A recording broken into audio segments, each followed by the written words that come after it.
Agora vamos falar sobre o problema de classificação e como utilizar o algoritmo de regressão linear nesse contexto, né? Então, agora a gente tem de novo um conjunto de dados, de exemplos, né? Na forma de tuplas x e y. O x também continua pertencente a um espaço multidimensional com d dimensões.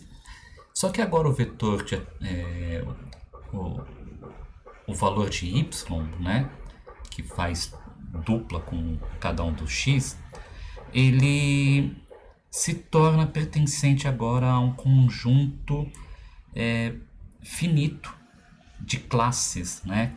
Então agora cada x é mapeado para um y que representa uma classe que a gente quer verificar. Por exemplo, se um e-mail é spam ou não spam, se a foto de um cachorro ou de um gato, né? Então a gente tem um conjunto y bem reduzido. Costumamos trabalhar com um conjunto com dois elementos, né? Muitos problemas têm apenas duas classes, mas nada impede que a gente trabalhe com múltiplas classes. E agora cada x tem que ser mapeado para um dos elementos de y, né? Então, algo desse tipo. Agora, a gente não quer simplesmente uma função. Na verdade, a gente quer agora descobrir uma função de probabilidade, né? Então, eu quero saber o seguinte, olha.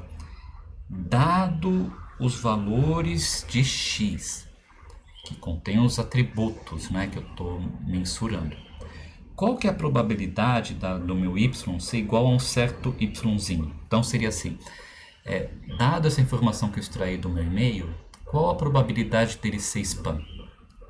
Qual a probabilidade dele não ser spam?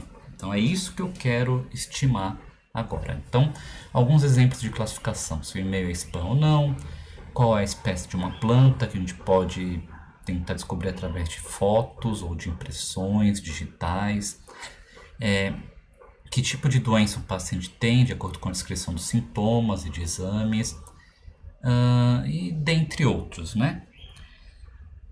Pensando apenas no caso da classificação binária, que ou é ou não é spam, não é, né? É cachorro, é gato, então eu só tenho duas classes possíveis. Vamos definir essas classes como os valores menos 1 e mais 1. Então, o nosso y agora é esse conjunto aqui com dois elementos, né? A gente pode definir então uma função linear, então f de x igual a wx, né? Da mesma forma que a gente fez com a regressão, só que agora, se o wx, o produto interno de w com x, for menor que um certo θ, o x eu vou dizer que o x pertence à classe menos 1. E se for maior que o θ, pertence à classe mais 1. Caso seja igual, é uma falha de classificação. É falar, eu não sei que classe esse sujeito pertence. Então veja, o que basicamente eu tenho, num exemplo gráfico simplificado, é uma reta que separa, né, as minhas duas classes, aqui no caso a classe vermelha da classe azul. Então, se no meu espaço eu tenho que os exemplos de uma classe estão agrupados em uma região linearmente separável dos exemplos da outra classe, eu consigo aplicar essa regressão linear para conseguir gerar uma classificação, né? Então o problema novamente se torna encontrar esse w, tanto w como o nosso θ, de forma a maximizar a classificação correta, ou continuando minimizando o erro de classificação. Então, eu posso definir várias regras diferentes para essa forma de determinar o limiar, né? E cada um vai gerar um algoritmo. Então, se a gente supor que o nosso θ é igual a zero,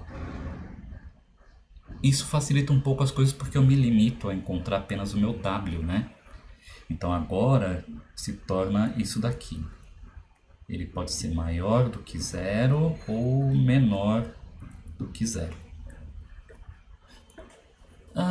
Então com isso a gente tem um primeiro algoritmo que é chamado de perceptron, que é o primeiro contato que vocês estão tendo nessa aula com uma simulação de neurônio artificial.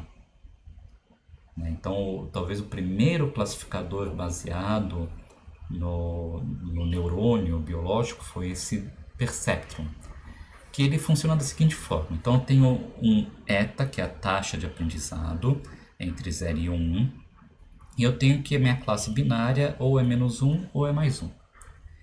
Eu inicio o meu conjunto de valores de W aleatoriamente.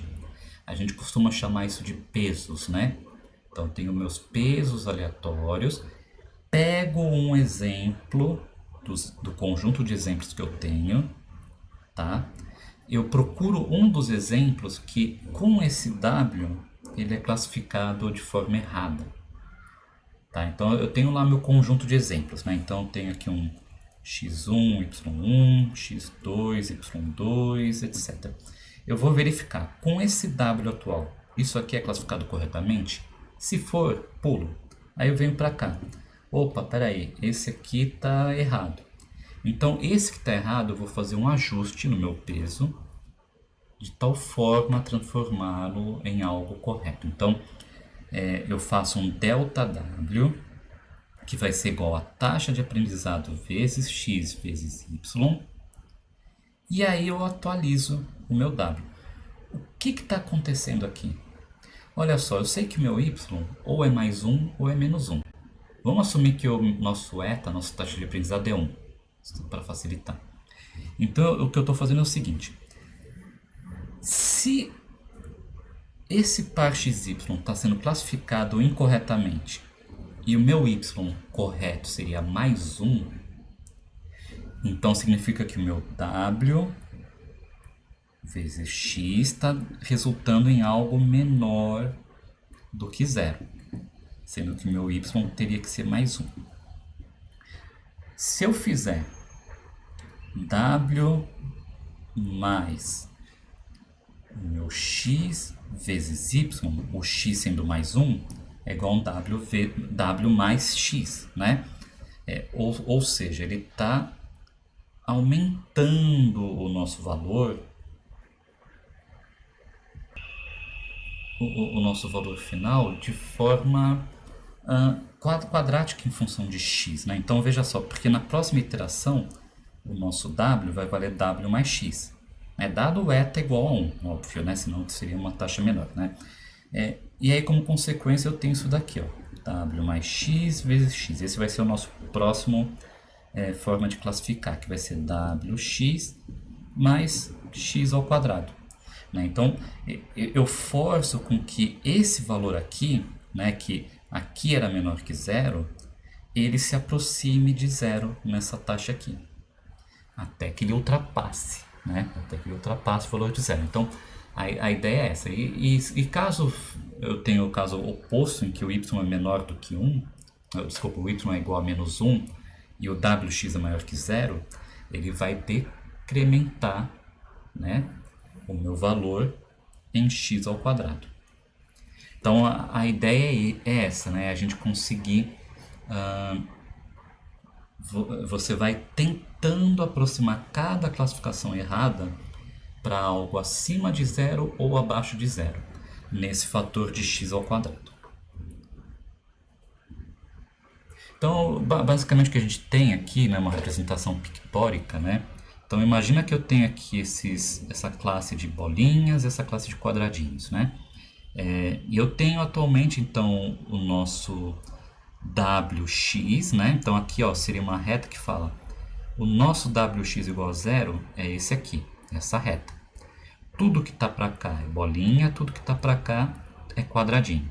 E a gente encontra aqui um quadradinho, né, que é uma amostra errada, né? Esse aqui está classificado incorretamente, né? O que isso está fazendo aqui, né? Então, dado que isso foi classificado incorretamente, eu vou pegar o meu w atual, que é esse vetor aqui, né? E somar com um eta x1. Então, ó, eu somo com x1, só que numa intensidade um pouquinho menor, porque o meu eta geralmente é menor do que 1, uma intensidade um pouquinho menor do que a intensidade de x1, né? Então, basicamente a gente pega isso aqui e traz para cá e reduz um pouco o comprimento do vetor. Essa soma aqui, né, desses vetores vai gerar esse W',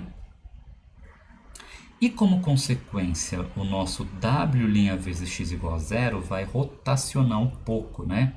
Então veja, ele ainda assim vai classificar o quadrado incorretamente, mas ele está quase lá para classificar ele corretamente. Ou pelo menos indicar um erro de classificação, né? Bom, embora a gente tenha garantia de convergência, né, no caso que as classes são linearmente separáveis, no caso que não tenho classes linearmente separáveis, o que vai acontecer é que o vetor W vai ser atualizado em um ciclo, né? Então, basicamente, ele vai fazer algo do tipo, olha, ele gera isso daqui, essa reta, passa a classificar corretamente esse quadrado, mas incorretamente o círculo.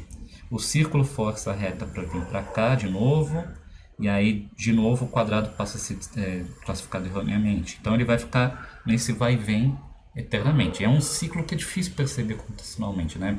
Você tem que guardar muitos estados para verificar, opa, esse estado aqui eu já passei por ele, né? Dado isso, a gente tem que definir alguns critérios de paradas e assumir que eu posso não ter um classificador perfeito, né? Então, eu posso parar depois de um número de iterações, ou quando o número de classificações incorretas não alterar, né? Então, eu passo a classificar mais um corretamente e outro incorretamente. É uma forma de detectar esse ciclo, né? E outra forma também de melhorar esse algoritmo é eu fazer uma separação da minha base com uma base de treino e uma base de validação. E aí eu paro quando não tem melhoras na base de validação. O que é a base de validação? É uma forma de eu mensurar a extrapolação dos dados. Então imagina que eu tenho aqui as minhas classes, né?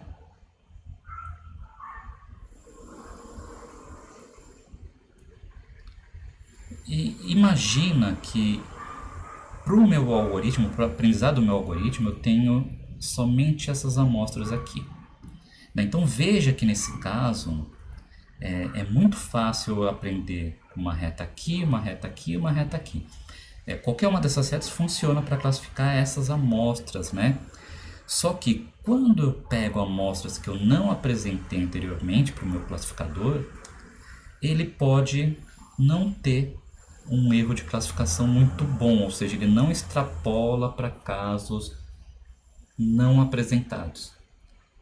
E fazendo dessa forma aqui, eu tenho uma melhor forma de tentar entender qual é o comportamento do meu modelo de classificação num caso real, quando eu começar a apresentar para ele casos que ele nunca viu na vida, né?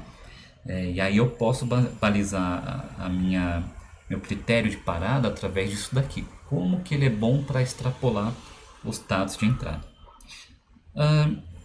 Quando eu tenho vetores de atributos binários, né? Então, por exemplo, quando eu vou trabalhar com classificação de texto, posso falar que um vetor de entrada x é um vetor gigantesco em que cada elemento representa uma palavra e o valor é 0, 1. A palavra está contida no texto ou não está contida no texto, né? Isso permite fazer algumas adaptações. Então, a gente tem aqui, olha, se w vezes x é menor que o limiar, mas y é igual a mais 1, tá? Para todo xi que é igual a 1, eu faço com que wi seja 2 vezes o wi atual. E o caso oposto, eu divido wi por 2, né? Então eu consigo fazer uma adaptação para melhorar a convergência do meu algoritmo, né? Eu posso também inserir o meu θ no vetor de atributos, tá? Com um valor menos 1 para o x correspondente. Então é aquele mesmo truque que a gente fez com w0 na regressão linear para tirar o b fora, né? Então, se eu tenho isso daqui, por exemplo, eu passo a ter isso daqui, né? Então a ideia é essa. Isso aqui passa a ser um outro w, um w0. E ao atualizar o w na posição de θ, eu faço simplesmente o oposto da ação feita, porque agora aqui eu não tenho um x que é 1 ou 0, eu tenho um x que é menos 1. Uma outra abordagem que a gente pode ter é pensar na abordagem mais probabilística, né? Então, por exemplo, dado essa tabelinha aqui de valores, né? Eu tenho idade, sexo, pressão sanguínea, colesterol e peso. Qual que é a chance dessa pessoa ter um ataque cardíaco, né? Então essa aqui é a ideia que eu quero passar agora para o classificador. Então é difícil falar isso com sim ou não, né? A gente não tem os dados necessários para ter uma afirmação forte como essa.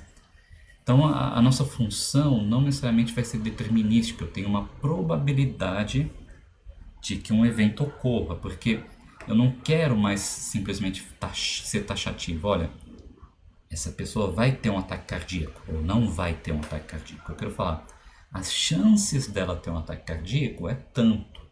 Uma informação mais interessante para isso, tá? Então, assim, dados, eu tenho dados ideais. Com dados ideais eu tenho uma coisa do tipo em que o que eu apresento para o meu modelo de classificação é realmente a probabilidade correta de que certa pessoa, aqui é x1, x2 e xn, né? Que certa pessoa vai ter um ataque cardíaco. Mas na prática eu não tenho como calcular essa probabilidade verdadeira, probabilidade real. O que eu tenho na prática, né, é a pessoa teve um ataque cardíaco ou não teve. Até então, né? Então, eu tenho uma coisa assim. E eu tenho que conseguir aprender um modelo de probabilidade com essa informação que é incerta, incorreta, né? Então vamos lá.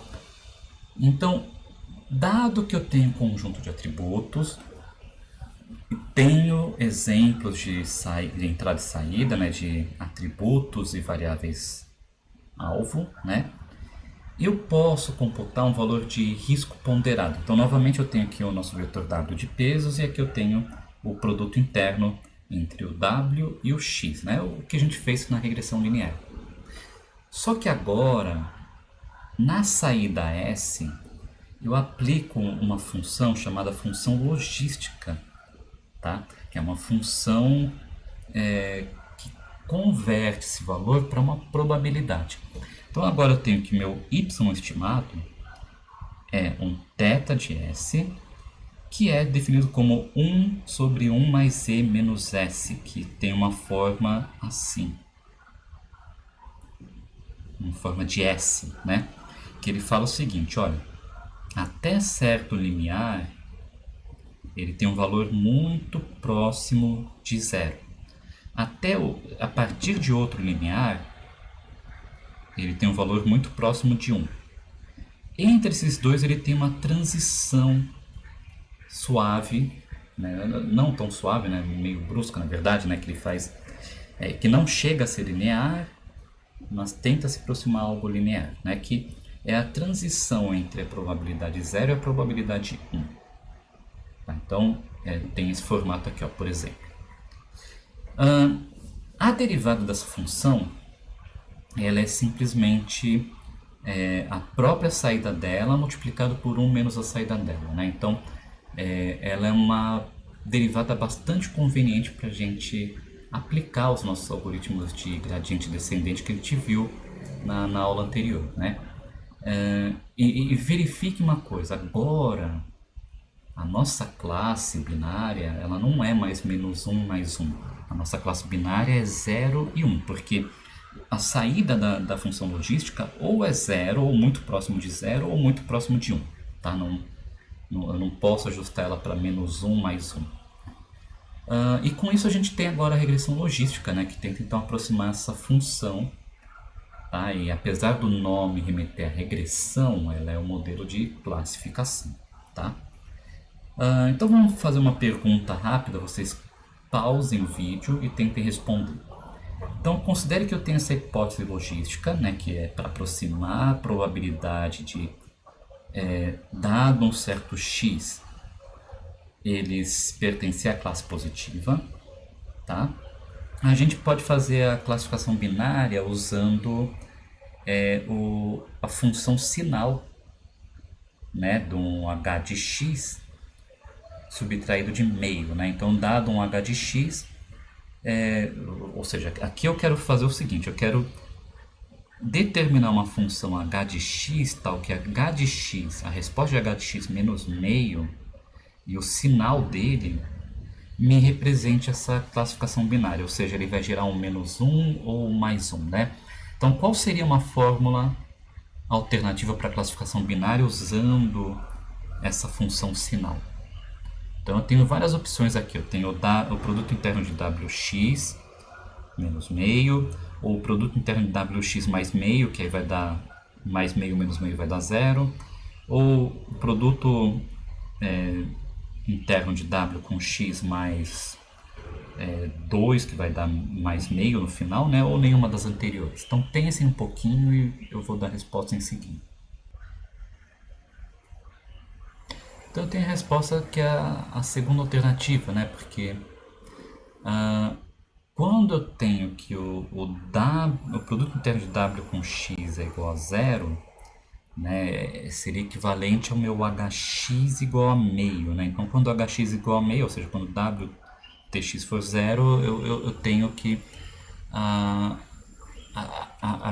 o meu sinal vai ser indefinido, né? Porque eu estou com um valor zero que não tem o sinal. Qualquer coisa acima disso ele vai ter um sinal positivo, qualquer coisa abaixo disso vai ser negativo. Bom, mas vamos voltar para a regressão logística. A gente tem que a função de erro ela tem que ser definida agora, né, da seguinte forma. Então, o erro de dado um exemplo de y e dado o nosso y estimado, que é um valor entre 0 e 1, ele vai ser o seguinte: se o y verdadeiro for 1, ele vai ser menos log disso aqui. Se o y for 0, vai ser menos log de 1 menos a aproximação.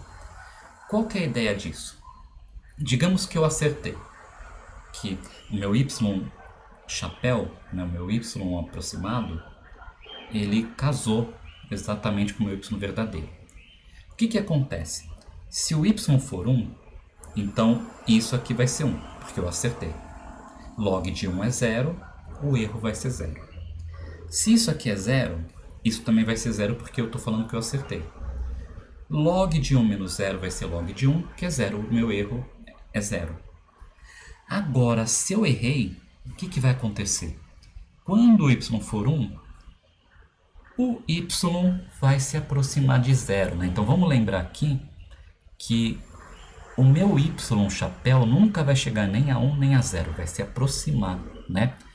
Conforme esse y chapéu se aproxima de 0, o meu log, né, vai se aproximar de menos infinito, né? Ou seja, o meu erro vai crescer assustadoramente. E da mesma forma aqui, conforme o y se aproxima de 1, que é o oposto do meu zero aqui, que é o real, isso vai se aproximar de 0 e o erro vai se aproximar de infinito, vai tender a infinito.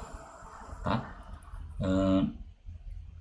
Então é isso. Então, caso eu acerte, eu me aproximo de 0, e caso eu erre, eu me aproximo de infinito, que é como que eu quero que a função de erro se comporte. Então vamos lá. Como y é 0 e 1, né, então a gente pode também escrever a nossa função de erro, para não ter que escrever dessa forma que é inconveniente para a gente calcular a derivada, né? A gente pode escrever dessa forma aqui. Veja o que acontece aqui. Se o y verdadeiro for 0, isso aqui se torna 0. E isso aqui se torna 1. Né? 1 menos 0 é 1, então isso se torna 1. Então, quando y é igual a 0, eu vou avaliar essa parte aqui. Quando y é igual a 0, eu avalio essa parte aqui. Quando y é igual a 1, essa parte vai se tornar log de y chapéu e essa parte some porque vira 0. Então, quando y é igual a 1, eu avalio essa parte aqui do menos log de y. Né? Então, eu escrevo dessa forma, eu consigo derivar isso em função do meu w. Né? E com isso eu tenho também o meu erro médio, né? Da mesma forma que eu fiz o tratamento para regressão linear. Então, é a média dessa fórmula aqui. Então, agora, vamos fazer um outro exercício. Né? Mostre que O erro, né, de y e y chapéu definido dessa forma e dessa forma aqui são equivalentes. Então isso aqui foi basicamente o que eu já acabei de falar, né? Você coloca aqui, ó, quando y for 1, ele vai ativar isso aqui, desativar isso, e quando for 0, ele vai desativar isso e ativar isso daqui. Então vamos para a nossa regressão logística, né? Então, qual é a derivada dessa minha função em função de w? Então, a derivada do erro em função de w, ele vai ser simplesmente isso daqui, o y menos o y chapéu vezes o x e j, né? Veja, é exatamente a minha derivada do caso da regressão linear, né? Lembrando, né, que o nosso y chapéu é aquela função sigmoidal, né? Que é 1 sobre 1 mais e menos, no caso aqui vai ser menos w vezes x, né? Isso é uma coisa assim. Então, se a gente calcular a derivada disso aqui em função de w, eu vou chegar exatamente nisso aqui. Então, veja que conveniente, né? A gente tem exatamente a mesma função de gradiente para a gente trabalhar, tá? Então, o algoritmo de regressão logística passa a ser exatamente a mesma coisa que a regressão linear, sem tirar nem pôr, né? Porque inclusive o próprio função de gradiente vai ser a mesma coisa, vai ser igualzinho. Então eu não tenho problema para resolver aqui, né? Legal. Então aqui eu posso passar a utilizar os mesmos algoritmos de gradiente descendente, gradiente online, qualquer outro que funciona para regressão linear. Quando eu tenho problemas multiclasse, uma forma para... Eu possuo várias estratégias para tratar isso, né? Então tenho mais do que duas classes, que eu não posso mais pensar em 0 e 1, eu tenho várias formas de resolver isso, né? Então, uma forma é usar a estratégia 1 vezes todos, em que eu gero vários classificadores e cada classificador vai falar se ele pertence a uma classe ou não. Então, digamos que eu tenha 3 classes, né? K1, K2, K3. Então, o primeiro classificador vai falar, ele é da classe K1 ou ele é das outras duas classes? O outro classificador vai falar, ele é da classe K2 ou das outras duas classes? E assim por diante, né? K1, K2. Então eu vou ter que gerar 3 classificadores, aquele que me retornar a probabilidade maior vai ser a classe escolhida. Uma outra alternativa parecida é o 1 versus 1, né? Que eu tenho que enumerar todas as possibilidades. Então eu faço K1 versus K2, K1 versus K3, K2 versus K1, K2 versus K3, K3 versus K1, K3 versus K2. Então eu gero tudo isso de classificador e depois eu faço decisão baseada na saída deles. E uma outra alternativa também é utilizar a função chamada softmax. Então agora a probabilidade de um x pertencer a uma classe K, ele é estimado por essa fórmula aqui, né, do exponencial, né, do wk vezes x dividido por todos os wk vezes x, né?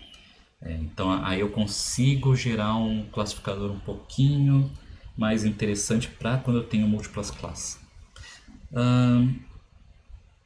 Embora essa função seja simples, né, ela tende a trazer problemas numéricos, principalmente quando eu tenho que o produto interno de wx me retorna um número grande.